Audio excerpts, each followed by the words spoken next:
All right, welcome back to our daily read aloud because of Mr. Terupt. We are just getting to the chapter or the section called April. So we know the accident was in January. It's been several months. Lots of the students have gone to visit him in the hospital. And Luke just learned some very important information last time he was there. Emma, do you remember what he learned? That he used to get many concussions from wrestling or boxing. Yep, Mr. Terupt was a wrestler in high school and college. He had a lot of concussions, which you can get a concussion from hitting your head. If you have concussions, you have to be very careful and monitor your symptoms to make sure you don't have any sort of permanent brain issue from your concussion. So he had several, and because of all of that, his brain was a bit weaker, and when that snowball hit him, it caused further damage. Angie? What are concussions? A concussion is kind of when you get hit in the head really hard. Sometimes people will pass out or hit their head. When you wake up, you might feel a little different or feel really sleepy. That's a concussion. Oh, and they said that he started to a bone in his scalp broke. Yes, he has a skull fracture, so he has to have brain surgery, right? He's starting to bleed. Yep. So he's going to have brain surgery. And then Luke asked, do my other classmates know? Who did he really want to know about? Abby? Peter. Why do you think he wants Peter to know that Mr. Terupt had wrestling injuries? Because he thinks he's going to kill Mr. Terupt. Yes. Peter, it seems, is taking all the blame on himself, which we can understand why. It'd be really hard not to feel responsible. Do you think Peter will feel better if he knows this information? Emma? Yeah, because he's the one who threw this snowball on accident because he got really mad. Yep. All right. Let's see what's up. We're going to start off today with Jessica. Act 10, Scene 1. Mrs. Williams assumed responsibilities as our teacher. So, their principal became their permanent substitute. That'd be a little scary, huh? She recognized and acknowledged our huge mess, and that our feelings, despite our being just 5th graders, were very real. I respected Mrs. Williams for her courageous act, but it didn't change a thing. Mr. Terupt still lay motionless inside the vast whiteness and beeping of that building. Our classroom remained as lifeless as our teacher. We needed Mr. Terupt back. Things happen for a reason. That's what I told Jeffrey. Did I believe that? Sometimes. What were the reasons for my dad leaving us? I haven't figured that out yet. And what are the reasons for Mr. Terupt's predicament? I've decided they're different for everyone, and maybe not there at all for others. I see the reason for Alexia now. Without this accident, I'm not sure she would have made it back as my friend. Without this accident, I bet Danielle would never have made it over to Anna's house. But what about someone like Luke or Jeffrey? I don't see any reason for either one of them, and I can't find any reason for me. Luke. The classroom persisted in secreting, unbroken, quietness. I stayed quiet too, even though I had a lot bottled up inside me about Mr. Terupt's brain surgery. Peter knew about it, but he didn't have all the details. I know he blames himself. You can see it. Ever since the accident, he walks around like a mummy. He should be blaming I missed a line. He should be blaming himself. He threw the snowball. But if it had hit anyone other than Mr. Terupt, I don't think we'd be experiencing a tragedy like this. That's what Peter needs to know. It doesn't make everything all better, but it might help ease his pain. So he's saying if it wasn't Mr. Terupt's head that received the snowball, other people didn't have all that previous brain damage, right? So it wouldn't have had the same effect. So he's trying to think what would make Peter feel better. I can't tell him, though. No one is talking to him. But that's not why I don't want to talk to him. I don't want to find out why he threw that snowball. Danielle. It was springtime. I sat on the front porch with Grandma after church. She drank her coffee, black because she's tough. And I sipped some iced tea, unsweetened because I hope to be tough like her. I love these moments with Grandma. There's nothing like a New England spring, Danielle, she said. You endure the harsh winter, and because of that, you learn how to really appreciate the new season. I knew what she was talking about. The snow had melted and the birds had flown back, singing and praising. Flowers popped up and buds appeared. The animals on the farm acted... I'm sorry, I keep losing all my lines. We can't make noises, guys. The animals on the farm were having babies, time to rejoice, but I couldn't, and Grandma noticed. I'll bet you in other parts of this country where there's no real winter, people miss out on spring, Grandma said. That's just a shame. Why do you think spring feels so good? We're experiencing it right now. Why is it so great to have seasons? Josiah? Because it's good. It's really fun to have seasons, not just be hot or cold all the time. And are they in New England? Yes, I think Connecticut. All right, Emma, what are you thinking about spring? How does it make you feel? It makes me feel happy that winter was over because it was above windfall. Yes. So most winters in our area can feel rough because it's so cold and so snowy and all of that. So spring is a great feeling. People miss out on spring, Grandma said. That's just a shame. I nodded. This spring was different, though. My teacher still slept, and this weighed on me and sucked the happiness out of everything. I felt like I was still in my winter slumber. Danielle, let's pray. I bowed my head and closed my eyes. I figured Grandma was going to thank God for a beautiful weather and the gift of spring. That would have been fine, but she took me by surprise.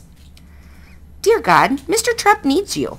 Now, I don't understand teachers these days, but I've come to realize that this Mr. Terupt is as good as they come. I've seen how he's touched my granddaughter and her friends. He's special. You don't need him up there yet, so you should make sure you give him back to us real soon. Amen. Grandma had understood the important stuff. Her prayer made me feel better. I always feel better with Grandma on my side, even when she's telling God what to do. Thank you, Grandma, I said. I love you. I love you, sweetie, and I'll keep praying for him. I stayed in my winter slumber even after Grandma's prayer. But then, unexpectedly, I startled awake. Not because of encouraging signs from Mr. Terupt, but because of Anna's shocking news. Anna. I pumped my legs back and forth on the swings. I needed to get some momentum going so that I wasn't just sitting with my feet dangling in the puddle below me. Danielle, Jessica, and Lexi sat on swings too. Danielle right next to me. It was nice to be outside for recess again, and now that the snow was gone. Charlie was at my house when I got home from school yesterday, I said. Danielle's pumping stopped. Mom told me they just shared a cup of coffee and some conversation. Danielle pumped slowly again, but she still didn't say anything. If Charlie marries my mom, that would make us, I went on, sisters. Danielle put her feet down and hopped off her swing. She turned to face me. My pumping slowed. Was something wrong? She looked right at me. Anna, Charlie will never marry your mother, Danielle said. My family would never allow it.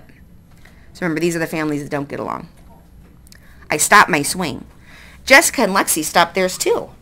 Why? My family, Danielle started to say, then her chin and voice lowered. My family doesn't approve of your mother. I felt like I'd just got run over by Charlie's red truck. My whole body grew weak. But my mom's a good person, I said. I know, Danielle said. She scuffled with the mud on her foot. But it's not that easy. If it weren't for Mr. Terupt's accident, I don't think I would have ever been allowed to go over to your house. I learned something that day. Even after all this time, my mom was still ostracized for something that happened a long time ago. And because I had contributed to Mr. Terupt's accident, I was going to pay for it for the rest of my life.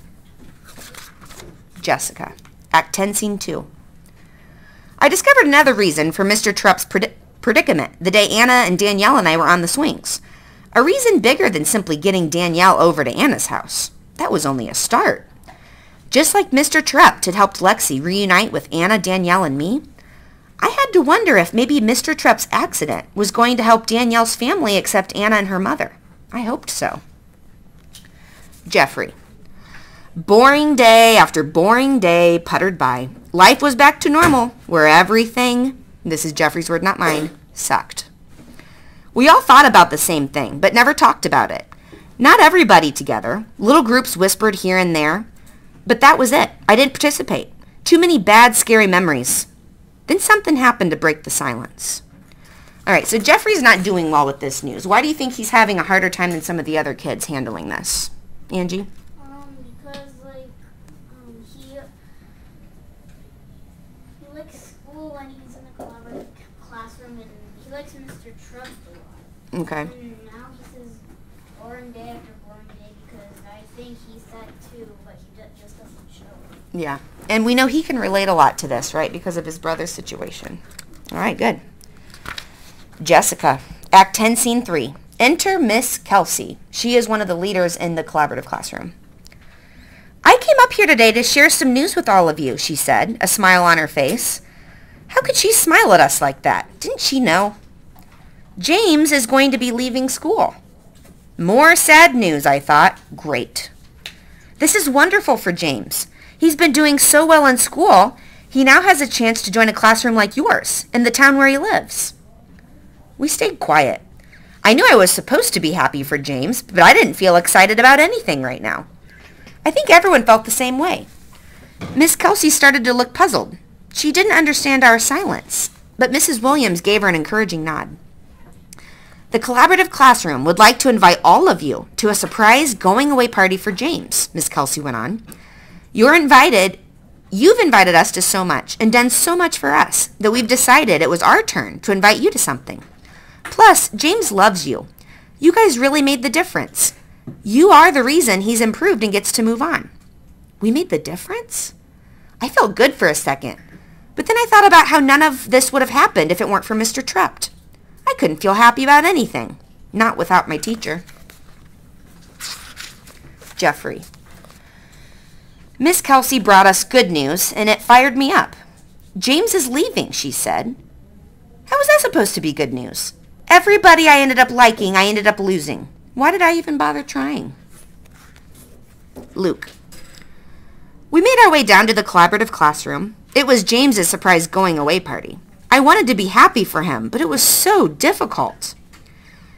All right, now he has this equation of how he's feeling. Terrible/worrisome news about Mr. Terupt, plus a happy party for James, does not equal a happy Luke. Invasive species are organisms that are introduced into a new environment. Since they have no natural predators, they thrive. They suck up all the resources, leaving nothing for the organisms that were there first. The native species suffer and die. Going down to the collaborative classroom, I was afraid that our whole class would act as the invasive species, sucking up all the happiness with our sour attitudes. Lucky for us, the antidote was present at the party. The lights clicked on. Surprise! We yelled when James walked in. His face beamed. I automatically smiled too, and then it happened. James walked over to Peter and gave him a hug that shattered, $word, his shield. Okay, Peter's not walking around with a big shield of armor. What does that mean? Someone gave him a hug and it shattered his shield. Josiah, what do you think? He was sad and he wasn't doing anything or not doing anything ever, and now he's happy because of them. Okay, so if you have an imaginary shield, is it protecting you? You're not letting anything through, you're not letting anything out, right? So he's kind of blocked himself off from life. So James just gave him a hug and it said it shattered his shield. Everybody stopped and watched. This was the first time any of us had really looked at Peter since the accident. We had each made the choice to make him invisible, but now we saw him. James finally let go and stepped back. He looked into Peter's eyes. Peter, not your fault. Not your fault. James's voice rose. Peter, he now yelled, not your fault. Accident, accident. The room was dead quiet, holding its breath. Peter began crying, softly at first, but then he lost it. His entire body shook with each sob. I couldn't be a silent onlooker any longer. I stepped forward. James is right, Peter, I said. It's not all your fault. I told everyone about Mr. Terupt's early concussions and the bleeding and the looming surgery. Besides, I said, Peter threw the snowball because of me. I cried now too. Accepting responsibility can make you do that, I guess. I hugged Peter, right there on the spot. I walked over and hugged my Elmer's Sneakers nemesis. And then our crying classmates hugged us. Thank you, James. Alexia. Like, isn't it weird that Peter called them the R word? I'm not saying it anymore. Way back when Teach first told us that we were going to work with them. And then it was like one of them that helped save Peter. We're lucky some people are so full of goodness. Like Jessica and Anielle and Danielle, I was mean to them, but now they're my friends again. I'm lucky. I was lonely without them. I bet Peter was lonely too. But none of us did anything about it until James said something. Then I felt bad for Peter. I gave him a hug. He didn't deserve to be all alone. It feels good being nice. I like it better than being the old Lexi. I hope Teach gets to see how he's helped me. Jeffrey. Things happen for a reason. Jessica told me that. I didn't hate Peter. Even if I wasn't smiling on the outside, he had me laughing on the inside a lot. He just liked to have fun, and the good fun went real bad on him that day in the snow. That's all. It wasn't all his fault. James told us that. James had more courage, more good heart in him than any of us smart kids. I don't know if James's words alone would have been enough, but then Cool Man Luke came to the rescue. Not just Peter's rescue, but all our rescues. We needed to talk. Thanks to James and Luke, we started to. Things happen for a reason. I can't find all the reasons. Did everything we did with the collaborative classroom lead toward this moment? Is this why it all happened? Why did it have to be Peter? And why did it have to be our teacher in a coma? Was it so that I would learn that life isn't fair sometimes? Because I learned that a long time ago with Michael. Anna. Things are working out, sort of. There's been good news for James, Lexi's back to being nice, and Peter's part of our class again. But it's hard to stay positive when Mr. Terupt is about to have brain surgery. I get scared when I think about it for too long, and I think about it all the time. That and my mom. Danielle's words crushed me. I didn't get mad at her, though. In a way, I felt sorry for her. I know she wants to be my friend, but her family doesn't want that to happen. That's got to be hard. This time I talked to Mom about it as soon as I got home that day. Mom, Danielle said her family disapproves of you and that you and Charlie will never be allowed to get married. Whoa! Slow down, Anna, Mom said. First of all, Charlie and I aren't looking to get married. Second of all, I know their family disapproves of me. My jaw fell open. Sit down, honey. I sat in the kitchen table across from Mom. She'd been looking over the mail and drinking a cup of coffee, cream and sugar, when I burst in on her. Mom explained. Charlie and I went to school together, and when I ended up pregnant with you, he didn't treat me kindly, just like everyone else. In fact, one day he got me so upset I kicked his truck. I put that dent in his door. I could see my mom reliving those painful memories as she spoke. He's actually apologized to me for how he behaved back then.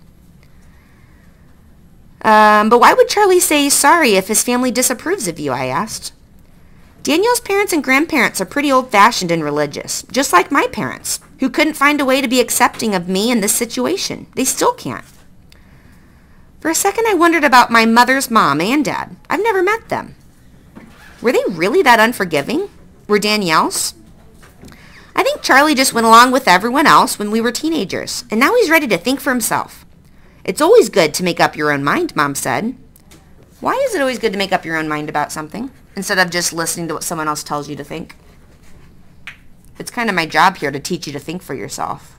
What do you guys think? Josiah? Is it hard for you to not think? Because you can't stop. Right. So why is it better to think and make your own choices based on all the smart knowledge in your brain than let someone else tell you what to do? Because sometimes you're not correct on everything. Right. And they might get you into trouble. Good. Okay, each and every one of you in class and at home, you have smart brains in your heads. Okay, you all need to think and make your own choices based on all the smart things you know about life. All right.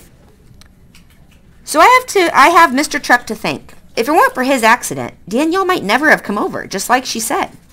Thanks, Mr. Terupt, but you didn't need to go and get hurt so bad so that we could be friends with Danielle again. Don't get me wrong, I'm very grateful, but I'd really like to have you back now. You're going to get better. Be positive. You taught me that. Maybe Danielle and Charlie will be able to change their family's opinion of us, I said. I'm going to be positive. Mr. Terupt would want that. Danielle.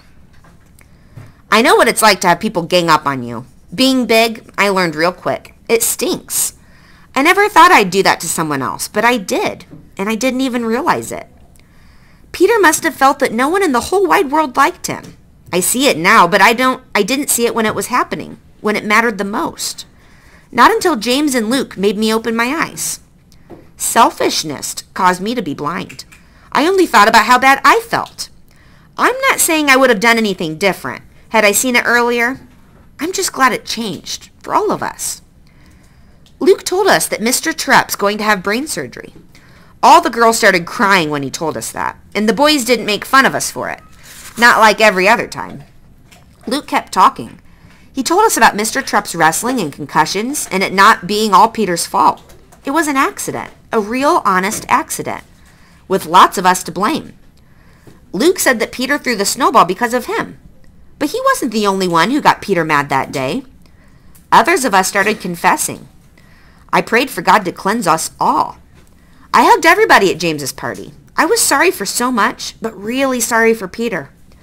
Even though we all told him it wasn't his fault, I think he still felt it was. I felt bad for Anna, too. I hope she wasn't mad at me after what I'd told her. I wanted to still be friends. I also wondered what Charlie's intentions were toward her mother, so I asked him. I found Charlie out in the barn early one morning before school. He was sitting next to one of the cows and pulling her teat to get started for milking. That's on her udder. "Morning, Sunshine," he said. "What brings you out here?" "I wanted to know why you went to see Terry Adams," I said. "To share a good cup of coffee with a fine woman," he said, "and to ask for her forgiveness for the way I treated her when we were in school." Charlie slipped the machine into the cow's udders and got her milking. "Good girl," he said, patting the cow. Then he walked over to the next one, squatted down, and started the process over. "Do you think Anna's a bad influence on me?" I asked. "Nope. But I don't think you should try to change Grandma's opinion on that score." "Are you going to see Terry again?" "I'd like to," Charlie said. He stood and moved to the next cow. Charlie had 4 machines, so he could milk 4 cows at the same time. He did the milking every morning and night. "Then you are going to try and change their opinions." "Nope. I see no reason to start a family war. You shouldn't either," he said.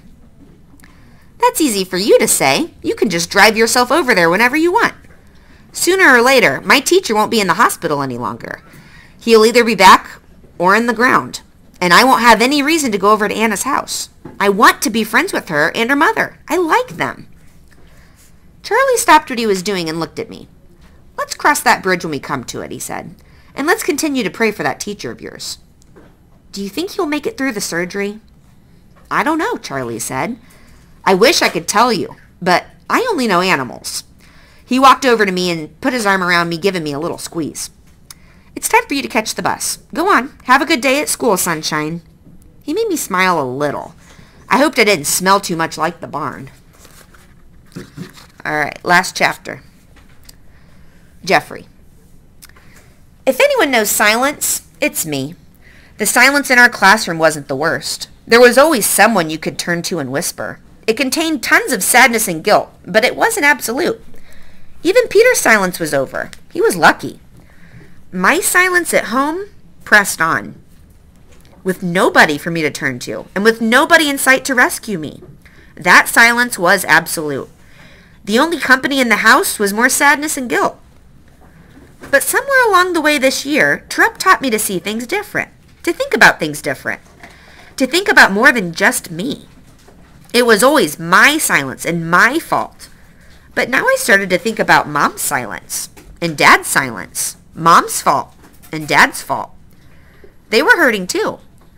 Why did I have to wait for them to talk to me? I didn't. A few days after James's party, I crept into Mom's bedroom, where she lay on the bed in her pajamas.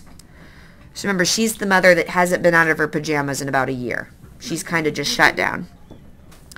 I climbed in next to her and put my arm around her. Then I told her, "It's not your fault. I love you."